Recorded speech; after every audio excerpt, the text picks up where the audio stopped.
A menaçait Arya de bien des choses.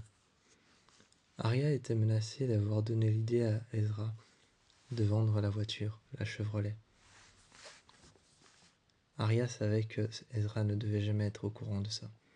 Elle savait qu'il ne devait jamais être au courant de ça, parce que s'il devait être au courant de ça, ça pourrait venir jusqu'à toucher les oreilles de Diane. Et Diane pourrait faire tout et n'importe quoi, tout ce qui est en son pouvoir, pour les séparer tous les deux. Ce que A était en train de faire n'était pas seulement menacer Arya, de simplement avoir donné l'idée à Ezra de vendre cette voiture, mais c'était surtout de les séparer l'un l'autre.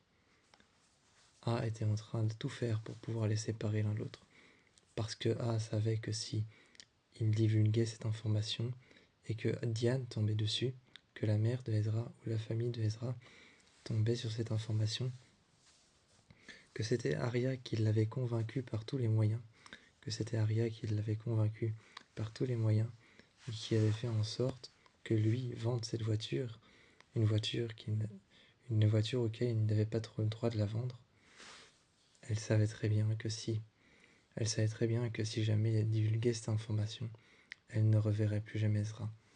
Alors il ne fallait pas que Ezra soit au courant, et il ne fallait pas que quiconque soit au courant. Elle comptait brûler les papiers, mais elle savait que si elle le faisait, A allait encore contre-attaquer. A allait trouver un autre moyen de les séparer. A était en train de la faire chanter. Il lui donnait des informations, lui envoyait des messages.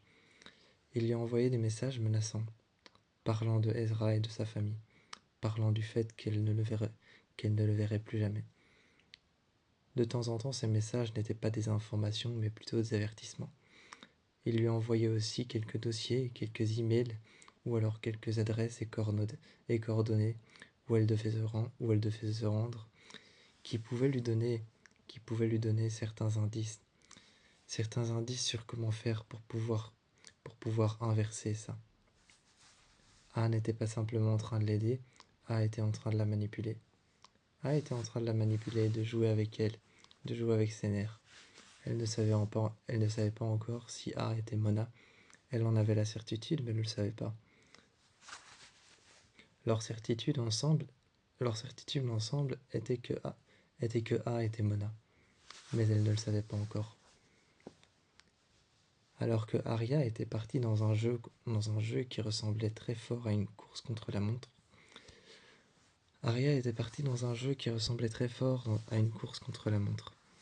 À essayer de détruire des indices les uns après les autres. Et après qu'un indice ait été détruit, un message de A apparaissait. Après qu'un indice ait été détruit, un message et aussi un autre indice donné par A qui pouvait la rapprocher tout simplement de ce qu'elle désirait le plus, faire disparaître ce que A faisait, jouer avec ses nerfs. Cet indice, c'était lui faire trouver la voiture qu'il avait vendue. Elle s'est alors rendue à un vieux garage, chez un vieux garagiste. En lui montrant une photo de la voiture que A lui avait envoyée, elle se demandait encore comment est-ce que A avait eu une photo de la voiture. Elle s'était rendue chez ce garagiste et lui avait montré la photo, en lui demandant s'il avait réparé une voiture comme ça il y a longtemps, ou il y a peu de temps. Est-ce qu'on lui avait apporté cette voiture? Est-ce qu'un homme grand et brun lui avait tout simplement apporté cette voiture? L'homme qui était en train de réparer une autre voiture, le garagiste, est venu avec ses outils en main, les mains crasseuses, et avec aussi un essuie sur l'épaule. Il lui a dit: il va falloir être plus précis. Elle a alors dit: il est grand, brun, d'une musculature plutôt assez large, et il s'appelle Ezra. Elle a commencé à le décrire physiquement. Il s'appelle Ezra, d'une musculature assez large, des épaules assez larges. Elle l'a décrit physiquement, et l'homme lui a dit que non. La personne qui avait apporté une voiture comme celle-ci, effectivement, la voiture avait été apportée par quelqu'un, mais la personne qui avait apporté une voiture comme celle-ci ressemblait plutôt à une blonde qui s'appelait Allison ou alors Sissi. Il ne savait pas encore, il hésitait entre Sissi, entre Allison, entre ces deux noms-là. Lorsque Arya l'a regardé, et a cherché la voiture, a cherché à trouver la voiture à l'intérieur, l'homme lui a dit qu'elle était tout au fond dans un vieux garage qui était encore plus sombre qu'à l'avant. Elle est rentrée et le garage était fermé. Elle a ouvert le garage, la voiture attendait sur le côté, elle attendait en suspension en l'air. Et l'homme devait encore réparer le dessous de la voiture avant de la vendre, avant que quelqu'un ne vienne la récupérer. Là, Arya a sorti son GSM et a montré une ancienne photo d'Allison et une photo très récente de Sissi, en lui disant: est-ce que la blonde qui est venue déposer la voiture ressemblait à celle-ci ou à celle-ci?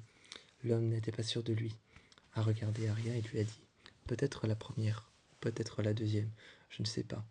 Arya est partie tout de suite et a pris sa voiture.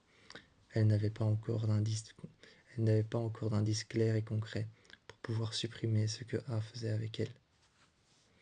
Mais elle avait assez de preuves pour pouvoir savoir que ce n'était pas elle qui avait donné l'idée à Ezra de vendre la voiture.